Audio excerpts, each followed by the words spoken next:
Good morning everyone. Welcome back to my channel. Welcome to a brand new vlog. আশা করছি তোমরা সবাই খুব ভালো আছো, সুস্থ আছো।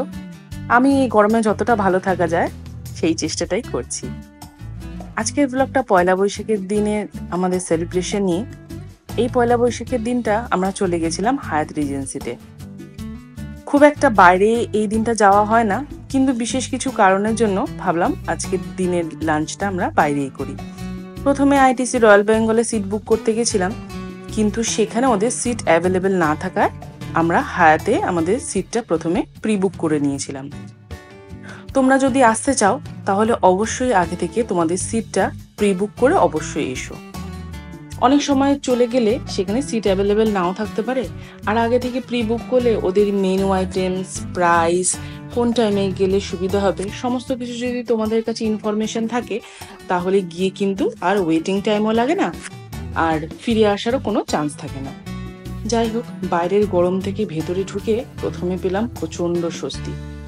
একদম এন্ট্রান্সের দরজার পেছন দিকটা এত সুন্দর একটা ডেকোরেশন দিয়ে ওরা রেডি রেখেছিল। পয়লা বৈশাখ, চারদিকে ছিল লাল, সাদা, হলুদ কালারফুল সমস্ত ফুল দিয়ে সাজানো ডেকোরেশন আর সাবেকি বাঙালিয়ানা ছোঁয়া। আমরা হায়াতের ওয়াটার সাইড ক্যাফে এরিয়াতে সিট বুক রেখেছিলাম। সেখানেই সেদিন চলছিল স্পেশাল বাঙালিয়ানা মেনু বাফেট লাঞ্চ। অন্যান্য অনেক 5 স্টারে বা রেস্টুরেন্টগুলোতে ছিল নর্মাল যেরকম লাঞ্চ সেই রকম আইটেমস দিয়ে, কিন্তু আমাদের ইচ্ছা ছিল একটু বাঙালি খাবার খাওয়ার, তো সেই কারণে আমরা এইটাকে চুজ করেছিলাম। এখানে পরপর লাইন দিয়ে প্রচুর খাবারের ভ্যারাইটিস ছিল। একটা সাধারণ মানুষের পক্ষে প্রত্যেকটা আইটেম এক স্পুন করে খেয়েও কিন্তু পেট ভরানো সম্ভব নয়। এত রকম আইটেম, আই এম শিওর তোমাদের কিছু হলেও ছেড়ে আসতে হবে। যাই হোক, ওদের এই ওয়াটার সাইডের একদম পাশেই টেবিল পুরো সাজানো ছিল। আমাদের সেখান থেকেই 3 জনে বসার মতো একটা সিট ওরা অ্যারেঞ্জ করে দিল, আর আমরা সেখানে বসে পড়লাম। বাউল গানের সাথে সাথে প্রথমেই টেবিলে পেয়ে গেলাম ঠান্ডা ঠান্ডা আম পান্নার শরবত। এই শরবতটা খেয়ে গলা ভিজিয়ে একটুখানি রেস্ট নিয়ে চলে যাব স্টার্টার্স খেতে। স্নেহ কিন্তু আম পান্নার শরবতটা পেয়ে দারুণ খুশি। বাচ্চা মানুষ তো খাওয়া দাওয়া করতে কিন্তু খুবই ভালোবাসে। যে কোনো হোটেল রেস্টুরেন্টে বুফেতে অলওয়েজ স্টার্টার সেকশনটা আমার প্রচন্ড পছন্দের। আর যেহেতু এটা বাঙালি আইটেমের উপর বেশিরভাগটাই ছিল, তো এখানে যেরকম ছিল পোস্তর বড়া, মাছের চপ, ফিশ ফ্রাই, তোপসে মাছের ফ্রাই, সেই রকম তার সাথে সাথে ছিল আবার ফুচকা, আলু কাবলি, পাপড়ি চাট এইসবেরও কাউন্টার। তবে প্রত্যেকটা আইটেম ছিল কিন্তু ভীষণ টেস্টি আর একটু লেস অয়েলি। এখানে দই বড়ার সেকশনটাও ছিল খুব সুন্দর, কিন্তু আমরা দই বড়া, ফুচকা, পাপড়ি চাট এই দিকটা খুব একটা খাইনি। আর এই ইউনিক সেকশনের মধ্যে এইটা ছিল খুব সুন্দর, যেখানে ছিল আম কাসুন্দি মাখা, বাতাবি লেবু মাখা, কাসুন্দি দিয়ে মাছ মাখা, চিংড়ি মাছের ভর্তা, চিকেনের একটা প্রিপারেশন সেটাও কাসুন্দি দিয়ে মাখা, এবং নানা রকম মানকচু বাটা, লাউয়ের খোসা বাটা, এরকম কিছু কিছু ট্র্যাডিশনাল এবং ইউনিক বাঙালি রেসিপিস। প্রত্যেকটা আইটেম একটু একটু করে টেস্ট করেছি, যদিও এত রকম আইটেম টেস্ট করা খুব একটা পসিবল নয়, তাও মোটামুটি যে কটা আইটেম আমি টেস্ট করেছি প্রত্যেকটাই কিন্তু খেতে ছিল অসাধারণ।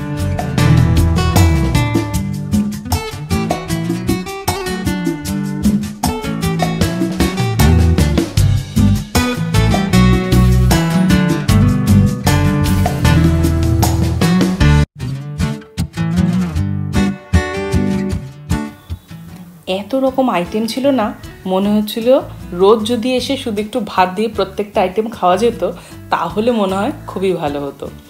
বাঙালি সেকশনের দিকটা ছিল কিন্তু সব থেকে বেশি ভিড়।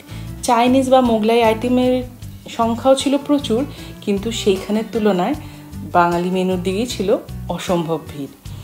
প্রত্যেকটা মানুষই দেখছিলাম বেশ সুন্দর আইটেমসগুলো পড়ে পড়ে নিয়ে খাচ্ছিলেন। তো এর থেকে বোঝা যায় বাঙালি খাবারের প্রতি ক্রেজ কিন্তু মানুষের এখনো যায়নি। আমার সামহাও এই সমস্ত খেতেই কিন্তু বেশি ভালো লাগে। যাই হোক,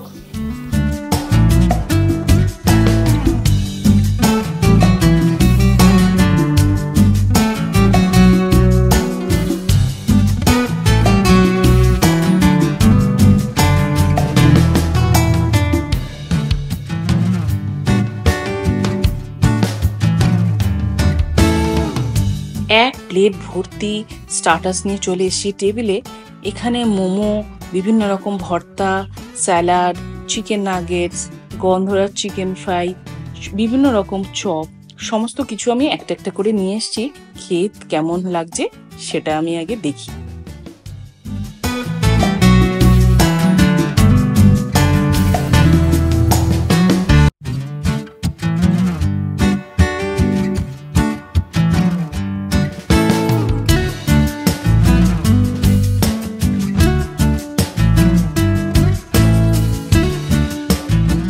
এত পরিমাণ মেনু ছিল যে প্রত্যেকটা মেনু খেতে তো পারা সম্ভবই নয়, তুলে তুলে দেখানো ছাড়া আর কোনো উপায় ছিল না। ভাজাভুজির কাউন্টারটাও ছিল প্রচুর রকম আইটেমে ভরপুর।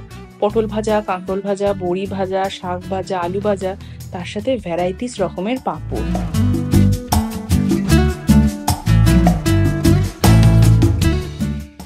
এত পরিমাণ খাবারের আইটেম আর এত ভ্যারাইটি দেখে আমি ভাবছিলাম কতজন শেফ মিলে রান্নাটা করেছে আর কখন থেকেই বা রান্না করছে। এত রান্নার প্রিপারেশন এট এ টাইম প্রেজেন্ট করা কিন্তু মুখের কথা নয়।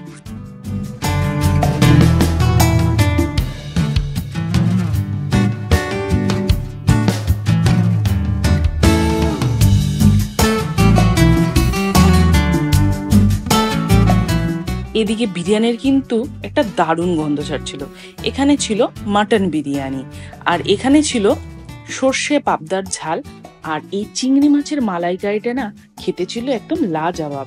একদম হালকা পাতলা একটা গ্রেভি, কিন্তু দুর্দান্ত লেগেছে আমার। গলদা চিংড়ি আমি খুব একটা পছন্দ করি না, তাই এই চিংড়ি মাছটা পেয়ে খুব খুশি। নিয়ে নিয়েছি এক হাতা ভাত, অনেকটা সালাড আর মাটন কষা। এইটা হচ্ছে আমার একদম শান্তির খাবার। সৌভি ভাবলো একটু বিরিয়ানি খাবে, তাই ও একটুখানি বিরিয়ানি নিয়ে নিল। স্নেহ এইসব মেইন কোর্স কিছুই খায়নি, ও নিয়ে খেয়েছে স্টার্টার্স, আর এই ওর জন্য এসছে ডেজার্ট।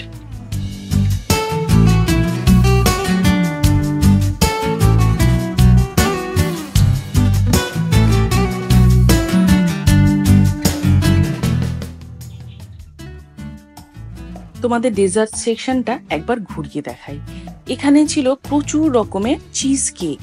এইটা ছিল জলেবি চিজ কেক, আর এদিকে ছিল সরভাজা, চমচম, মিষ্টি দই, কমলাভোগ, মাখা সন্দেশ, বিভিন্ন রকমের পুডিং, কাস্টার্ড, সীতাভোগ, কাঁচাগোল্লা, কি নেই।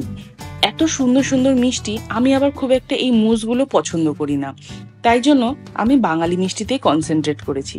এই লট চমচমটা খেতে কিন্তু দুর্দান্ত ছিল।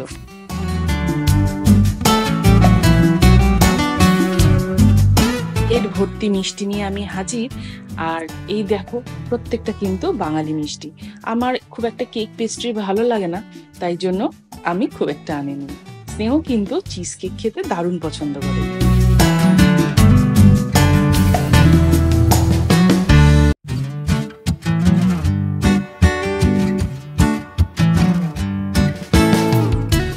বাইরে ঘুরতে যাব আর মাম্মাম বেটু সেলফি হবে না, তা কি কখনো হয়?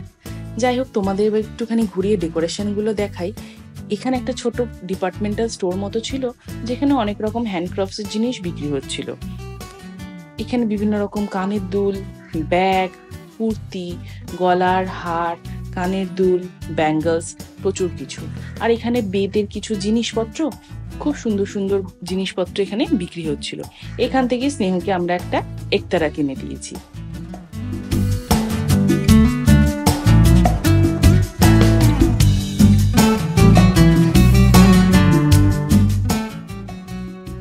চলে গেছে আইসক্রিম সেকশনে। যদিও আইসক্রিম খাওয়ার ডিমান্ডটা স্নেহরই ছিল, কিন্তু তাও ভাবলাম ওকে কোম্পানি দিতে আমিও একটু খেয়ে নিই।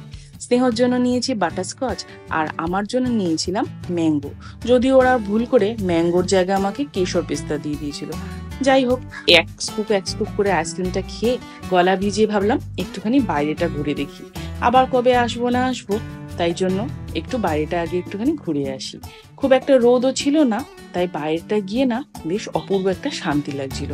চারিদিকে পুরো গ্রিনারি, আর এত সুন্দর করে মেনটেন করা যে হাঁটতে কিন্তু দারুণ লাগছিল।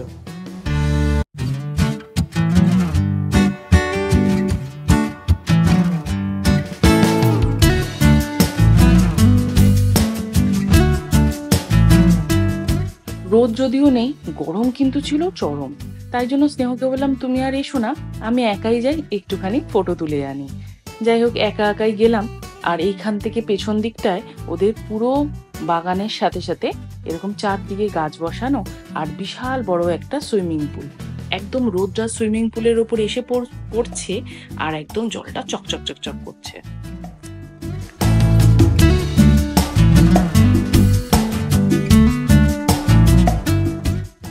কি সুন্দর ফন্টেনটা দেখো। স্নেহ কিন্তু বাবার সাথে বায়না করে ঠিক রোদে চলে এসছে। ওর ফটো তোলা কিন্তু একটা বিশাল ঝামেলার ব্যাপার। কোথাও এক মুহূর্ত স্থির হয়ে দাঁড়াবে না, এদিক ওদিক যাবে, দৌড়াদৌড়ি করবে। তার মধ্যে কি কোনো স্টিল ফটো তোলা যায় বলো? যাই হোক, অনেক বলে কো একটু দাঁড় করিয়েছি, যাই ঝটপট কয়েকটা ফটো তুলে নিই। তোমরা যদি আসতে চাও অবশ্যই এখানে প্রি বুক করে এসো। সিট অ্যাভেলেবেল থাকলে এসে আর কোনো রকম ওয়েটিং লাগবে না। আমাদের দুজনের মোটামুটি খরচ লেগেছিল 5,500 টাকার মতো। আন্ডার 7 বাচ্চা মনে হচ্ছে ওদের ফ্রি, কেননা স্নেহর জন্য আর আলাদা কোনো রকম খরচ লাগেনি। অসম্ভব সুন্দর একটা এক্সপিরিয়েন্স করলাম। তোমরাও যদি আসতে চাও অবশ্যই এসো। আজকের ব্লগটা আমি এই অবধি রাখছি। কিরকম লাগলো অবশ্যই কমেন্ট সেকশনে লিখে জানিও, আর আমার চ্যানেলকে অবশ্যই সাবস্ক্রাইব করো। দেখা হবে নেক্সট ব্লগে, ততক্ষণ সবাই খুব ভালো থেকো।